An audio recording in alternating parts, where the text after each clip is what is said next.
Good morning, class 11. In accountancy class, today's our topic is example number 7 of the chapter depreciation from straight line method.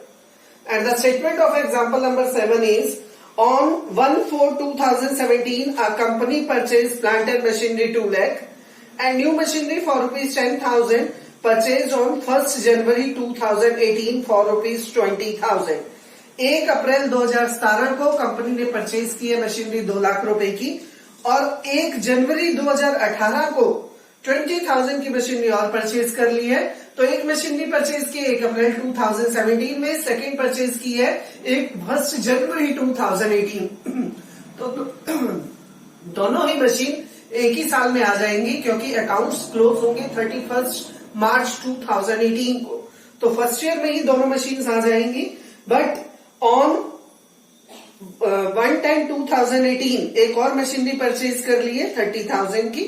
But 1 July 1/4/2017 1/7/2019 machinery book value 30,000 was sold. Right? Listen to me very carefully, बेटा। First of all in the first year 1 अप्रैल को 2 लाख रुपए की machinery purchase की और 1 जुलाई को हमने 20,000 की machine 10,000 की मशीनरी और परचेज कर ली। सेकेंड ईयर में अक्टूबर 1 को एक और मशीनरी परचेज की, लेकिन थर्ड ईयर में राइट 1 जुलाई 2019 में 1 जुलाई 2019 में पहली वाली मशीनरी का कुछ पार्ट हमने सेल कर दिया जिसकी बुक वैल्यू 30,000 थी। तो इस क्वेश्चन को हम दो तरीके से कर सकते हैं। एक तो बेटे 2 लाख रुपीज से क्वेश्चन लेके सारा स्टार्ट करेंगे जैसे मैंने सॉल्व किया, या फिर जो बुक में दिया हुआ है। बट अगर हम 30,000 की बुक वैल्यू को अलग से लेके चले, यानी कि फर्स्ट मशीनरी के हम दो पार्ट बना ले, 1,70,000 को अलग लेके चले, 30,000 को अलग लेके चले और फिर आगे जाके ये 30,000 वाली मशीनरी को हम सेल कर दे तो क्वेश्चन वेरी इजी हो जाएगा। राइट? तो आप दोनों ही तरीके से क्वेश्चन को सॉल्व कर सकते हैं। फर्स्ट मशीनरी के दो पार्ट बना लो, फर्स्ट पार्ट 1,70,000, सेकेंड पार्ट 30,000। फिर सेकेंड मशीनरी परचेज की 1 जनवरी 2018 को, फिर थर्ड मशीनरी परचेज की अक्टूबर 1, 2018 को। इस तरह से हम 4 मशीनरी लेके चलेंगे और बैलेंस निकालते चले जाएंगे तो क्वेश्चन ज्यादा इजी होगा। लेकिन क्वेश्चन को हम 2 लाख रुपीज से भी लेके सॉल्व कर सकते हैं जैसे कि मैंने सॉल्व किया है। राइट? और जो बुक में दिया हुआ है। सो we have to maintain the plant and machinery account in it. Date, particular amount, date, particular amount. First of all, the machinery purchased on April 1, 2017 with the amount of rupees 2 lakh and another machinery purchased in January 1, 2018. लेकिन दोनों ही first year में count होंगे because the accounts are closed on 31st March. Right? So at the end of the year, 31st March 2018, we provided the depreciation on it by the rate of 10% per annum. So the depreciation on first machine 2 lakh ka 10% 20,000 and the depreciation on second machine which was purchased on January 1. So depreciation will be provided for 3 months. So 10,000 into 10 by 100 into 3 by 12 depreciation is 250 and the total depreciation is 20,250. Then we have to find out the balance in the first year. At the end of first year, by balance carried down, balance of first machine 2 lakh minus 20, 1,80,000. Balance of second machine 10,000 minus 250, 9,750, and the total balance 1,89,750 and the accounts of first year closed with rupees 2,10,000. Then in the second year, on 1st April 2018, we transfer the balance of first year to balance broke down. Balance of first machine 1,80,000, balance of second machine 9,750 and the total balance 1,89,750. Now in this year it means in 2018 October 1, जनवरी 1 वाली 2018 की machinery first year में ही count हो जाएगी, लेकिन अक्टूबर 1, 2018 की machinery हमने जो purchase की ये सेकेंड ईयर में जाएगी। सो अक्टूबर 1, 2018 को हमने एक और नई मशीनरी परचेज की है 20,000 and at the end of the second year it means 31st मार्च 2019 को इन तीनों मशीन्स के ऊपर हम डेप्रिसिएशन लगाएंगे bye depreciation account. The depreciation on first machinery 20,000 by the rate of 10%. The depreciation on second machinery by the rate of 10%, 10,000 का 10%. 1000 and the depreciation on third machine which was purchased on October 1, October, November, December, January, February, March, इसके ऊपर 6 months की depreciation लगेगी. So 20,000 into 10 by 100 into 6 by 12 depreciation is 1,000 and the total depreciation is 22,000 of all the three machinery. Then we have to find out the balance at the end of the second year by balance carried down. Balance of first machinery 1,80,000 minus 20 1,60,000. Balance of second machine 9,750 minus 1,000 8,750 and the balance of third machine 19,000. Total balance 1,87,750 and the accounts are closed with 9,750. Now तीनों machines का balance हम April 1, 2019 में transfer कर देंगे and the total balance 1,87,750. Now अब इस year में listen to be very carefully. अब इस ईयर में बेटे थोड़े से टेक्निकल पॉइंट है जिनको आपको ध्यान से देखना पड़ेगा. 2019 जुलाई 1, 2019 में एक मशीनरी जो कि इस 2 लाख में ही इंक्लूडेड है. जुलाई 1, 2019 में 30,000 की एक मशीनरी जो कि आपकी फर्स्ट मशीनरी में इंक्लूडेड थी वो हमने 16,000 में सेल कर दी. तो हम क्या लिखेंगे यहाँ पे जुलाई 1 बाय बैंक अकाउंट ₹16,000. अब जो ये मशीनरी सेल हुई है इसके ऊपर डेप्रिसिएशन लगाएंगे क्योंकि ये कौन सी डेट को सेल हुई है जुलाई 1 को. सो अप्रैल मई जून 3 महीने की डेप्रिसिएशन लगेगी. इस मशीनरी का जो सेल हुई है इस मशीनरी की बुक वैल्यू थी 30,000.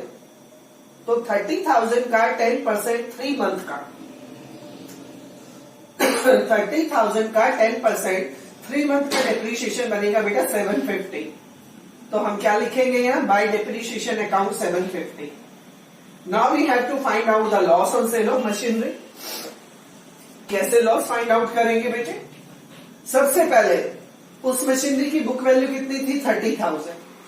30,000 की मशीनरी हमने कितने साल के बाद सेल की? 3 साल के बाद. उस 30,000 वाली मशीनरी पे 3,000 यहाँ पे 10% की रेट से डेप्रिसिएशन फर्स्ट ईयर में, 3,000 सेकेंड ईयर में और 750 थर्ड ईयर में. तो 30,000 जो कि आपकी 2 लाख में इंक्लूडेड थी इसको हमें अलग से कैलकुलेट करना पड़ेगा. तो 30,000 के ऊपर टोटल डेप्रिसिएशन 3 साल की 3 + 3 + 750 यानी कि 6,750 लगाएंगे. तो 30,000 की बुक वैल्यू की मशीनरी जिस टाइम हम सेल कर रहे हैं उसकी बुक वैल्यू है 23,250 और हमने इसको सेल कितने में किया? 16,000 में.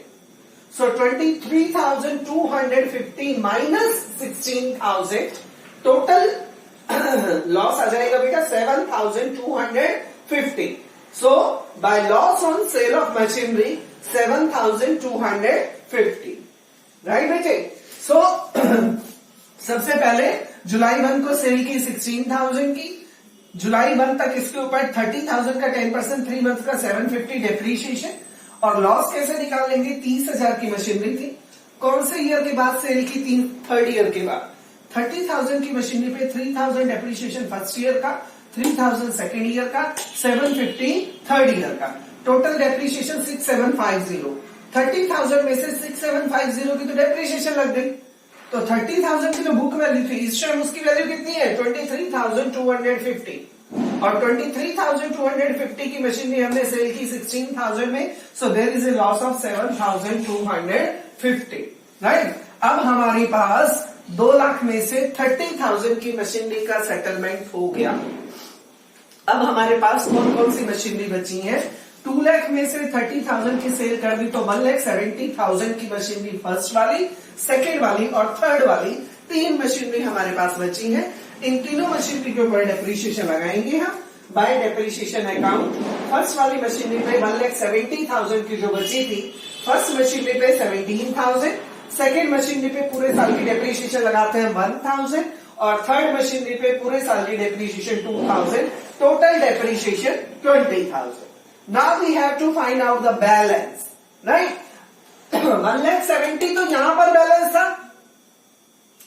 1,70,000 में से फर्स्ट ईयर में 17,000, सेकेंड ईयर में 17,000 और थर्ड ईयर में 17,000 हमने अलग कर दी ना बेटा।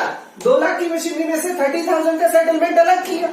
अब हमारे पास बची कितनी थी? 1,70,000 की मशीनरी, और 1,70,000 की मशीनरी के ऊपर हमने ये 17,000 का डेप्रिसिएशन 17,000 का लगा दिया था।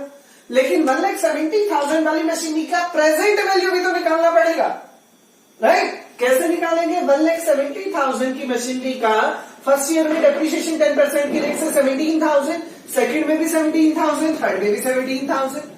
सो 1,70,000 में 51,000 की तो डेप्रिसिएशन लग गई, राइट? 2 लाख की मशीनरी का 30,000 पार्ट हमने सेल किया था।